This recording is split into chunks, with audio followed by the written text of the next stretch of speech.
이재명이 대통령 자질에 가장 근접한 것 같다. 본인에게 이런 말을 하기는 굉장히 죄송한 표현입니다만은 야 이재명 많이 컸는데 그 인형과 사상과 진영을 버리자. 저는 이 점에 우선 무조건 점수를 준다. 이재명 후보는 어제 수락연설에서 통합을 14번 언급했습니다. 정규재 전 주필은 이 연설에서 증오나 적개심이 아닌 통합의 메시지가 있었다면서 눈시울을 붉혔다고 전하기도 했습니다. 선대위에도 어떤 깜짝 비명카드 이런 것도 준비가 돼 있나요? 이제 선대위가 지금 이제 구성이 되려면 네. 지금 준비가 들어갔다고 볼 수가 있겠고요. 예, 예. 빠르면 4월 30일 이 정도는 선대위가 구성되지 않겠습니까? 그 선대위 구성의 분들을 보면 될 것 같아요. 그 선대위 자체가 우리나라 대한민국을 어떻게 이끌어가겠다라고 하는 이제 인선의 발표일 수가 있기 때문에 예. 거기에서도 상징적인 인물들이 좀 있겠죠. 통합 고민은 선대위 인선에서도 드러납니다. 앞서 상임선대위원장으로 윤여준 전 장관이 영입된 데 이어 유승민계, 권오을 전 의원도 캠프에 들어온다고 합니다.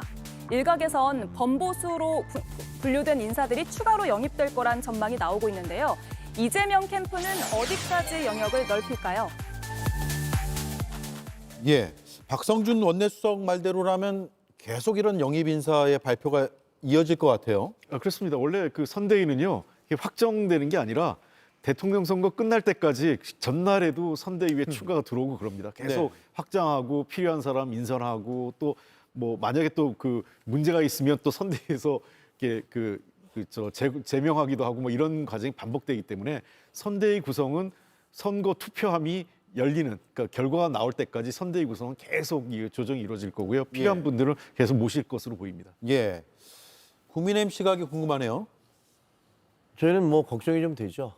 솔직하게 말씀드리면 저는 민주당이 무슨 중도 보수 정당이라는 말은 헛소리라고 생각을 합니다. 그리고 이재명 대표가 정규재 전 주필이 얘기한 대로 굉장히 이념과 진영을 떠난다. 그것도 그냥 지금 하는 소리라고 생각합니다. 왜냐하면 그 이전에 말씀을 그렇게 한 다음에 그렇지 않은 행동을 한 게 한두 번이 아니잖아요. 그러니까 저는 그것을 믿을 수는 없다고 생각을 합니다. 하지만 그럼에도 불구하고 지속적으로 우리는 중도로 확장을 하겠다라고 얘기를 했을 때 많은 분들이 또 거기에 흔들리는 것도 부인할 수 없는 사실이에요. 윤여준 전 의원이라든가 아니면 권오을 전 의원이라든가 이런 분들도 지금 그쪽으로 가겠다, 참석하겠다라고 얘기를 하고 계시니까 저희로서는 굉장히 이런 부분도 심각하게 생각해야 되는 거거든요. 근데 우리 당에서 중도를 잡으려는 생각을 하지 않고 이번 선거에 이미 떨어지셨지만 이게 이번 선거는 체제 전쟁이다 이런 얘기를 하시는 분이 있지 않나. 그리고 중도가 아니고 우리 집토끼만 똘똘 뭉치면 우리가 이길 수 있다라고 주장을 하시는 분들은 결국은 총 대선 패배를 그냥 장납하겠다 이런 주장인 것 같아요. 그래서 저는 우리 당이 정말 정신을 차려야 된다. 빨리 윤석열 대통령 김건희 여사하고 절연을 해야 되고 그다음에 거기에 대해서 잘못한 것은 반성을 해야 되고 그 대신에 보수 정권의 제대로 된 가치, 지향 이런 것들을 새로 세우면서 세대 교체를 통해서 보수 정권이 달라지겠다. 그리고 대한민국 바꿔내겠다. 이런 주장을 해야지 그나마 맞서 싸울 수 있지. 제가 후보들의 연령을 얘기하는 것은 적절치 않아 보여서 얘기하지 않겠습니다만 예, 이렇게 새로움과 낡음의 싸움이 아니라 낡음과 더 낡음의 싸움이 됐을 때 우리가 이길 수 있는 가능성은 별로 없다 이렇게 생각이 듭니다. 이번에 그 선대위 구성에서 이제 주목해야 될 부분은 이재명 후보가 수락연설에서 당선된 지금 수락연설에서 강조한 게 하나는 국민통합이고 두 번째 실용주의거든요. 네. 먹고 사는 문제와 관련돼서 이번에 인사 구성은 통합 쪽에 관심이 있는 것 같아요. 그러니까 윤여준 선대위원장은 합리적 보수로 상징성이 있는 인물이고 권오을 씨는 권오을 전 의원 같은 경우는 안동 지역, 경북 지역을 기반으로 한 정치인이거든요. 그런 측면에서 TK에 대한 공약 측면을 봐야 될 것 같고 그렇다면 다음에 추가되는 인선은 뭐가 될까?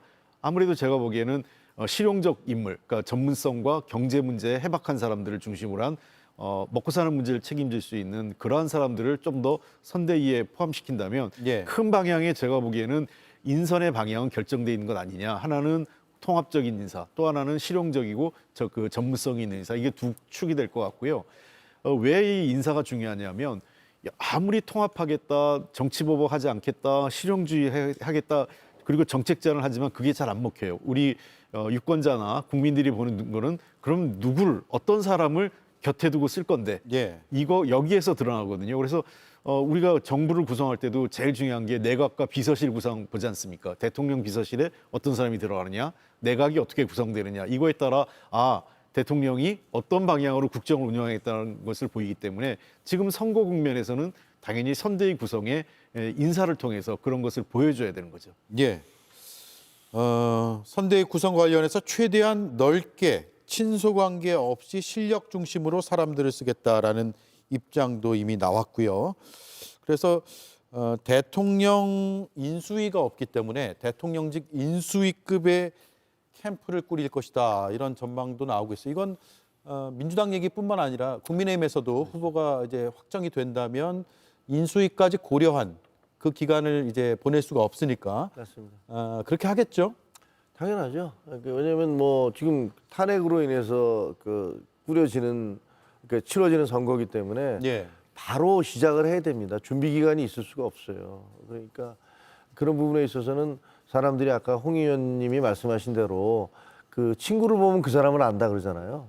그러니까 그 정부의 성격은 어떻게 될 것이냐는 어떤 사람을 용산, 지금 용산이죠. 대통령실에 갖다 쓰는지, 그리고 장관들을 어떤 사람을 시키는지, 총리는 누가 될지, 뭐 이런 것들을 보면 저런 사람들을 쓰는 걸로 봐서는 어느 정도의 어떤 방향성을 가지겠구나라는 것들을 이해할 수 있을 거라고 생각을 합니다. 예.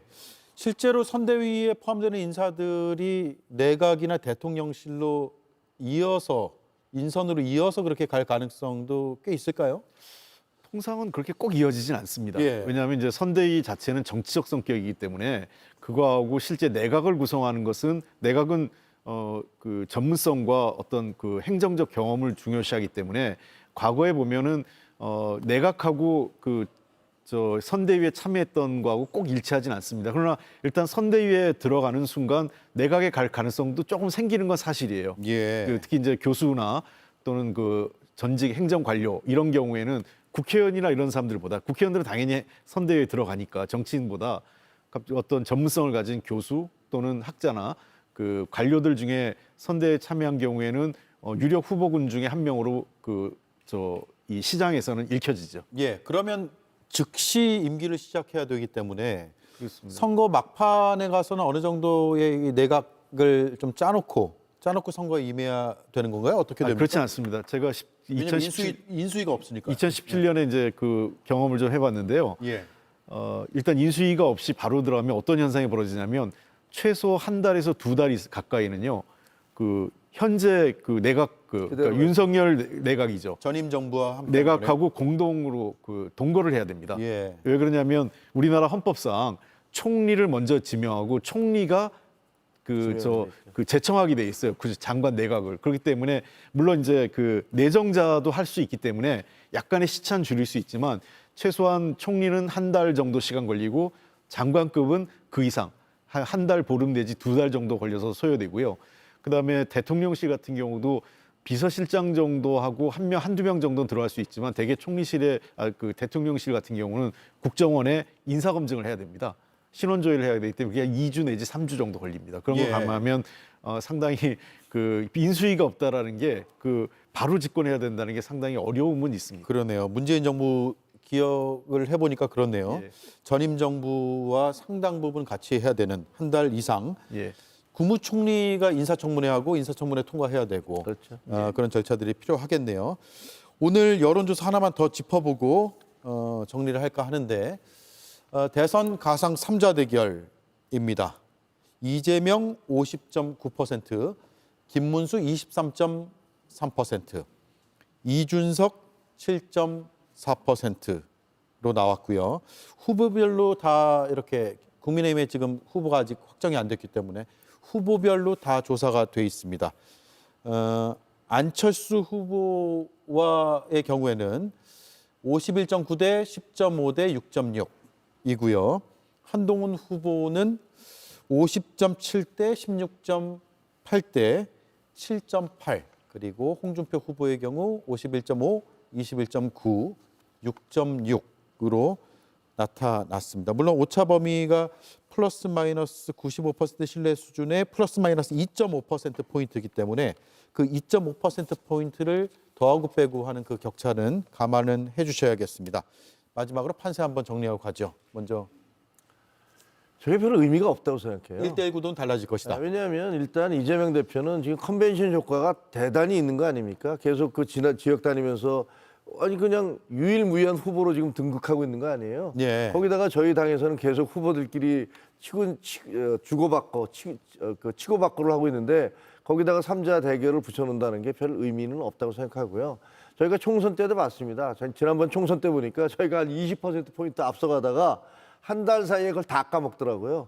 그런 걸 보면 이 대선 전국이라는 게 얼마나 더 극렬하게 변화가 있을까, 극심한 변화가 있을까를 생각해 본다면 저희 후보가 결정되고 난 다음에 그때 시작되는 여론조사, 그것이야말로 진짜 여론조사가 될 것이고 지금 저는 뭐 저 조사는 별 의미가 없다고 예. 생각을 합니다. 부동층, 아직 마음을 못 정한 부동층도 꽤 있는 것으로 숫자상으로 보면 나타나고 있는데 그 부동층이 좀 줄고 있다라는 뭐 분석도 있는데 예, 계속 이제 시간이 갈수록 후보자군이 분명해지니까 무응답층은 줄어들 겁니다. 예. 근데 저희가 주목하고 싶은 건 아까 제가 이재명 후보의 지지율이 견고하다 그랬지 않습니까? 모든 조사, 그러니까 상대 후보의 지지율 변화를 피해서 보면 이재명 후보의 지지율은 51% 안팎으로 안정적으로 나오고 있어요. 누구하고 해도. 예. 그다음에 두 번째는 무응답층이 제가 보기엔 대략 20% 조금 넘나드는 것 같아요. 근데 그 무응답층이 절대 한쪽으로 쏠리지 않거든요. 제가 상대적으로 보수 유권자들의 무응답층이 이번에 많을 겁니다. 그걸 감안한다 하더라도 최소한 한 20% 이상 되는 무응답층에서 한 5% 정도는 우리 이재명 후보 쪽으로 선택할 가능성이 높기 때문에 그래서 제가 아까 현재 상황에서 이재명 후보가 박스권을 탈출한 것 아니냐, 그리고 굉장히 견고한 지지율을 보인 거 아니냐라고 말씀드린 겁니다. 네. 두 분이 상반된 분석을 하고 계시는데 예. 계속 여론조사 나올 거예요, 앞으로. 예, 그러겠죠. 예. 계속 변화됩니다. 거의 매일 나올 수도 있어서 분석을 잘 해나가고 일단 국민의힘의 후보 선출이 중요하니까요. 그때 어떻게 또 바뀌는지 한번 지켜보겠습니다. 두 분 말씀 잘 들었습니다. 고맙습니다. 네, 감사합니다.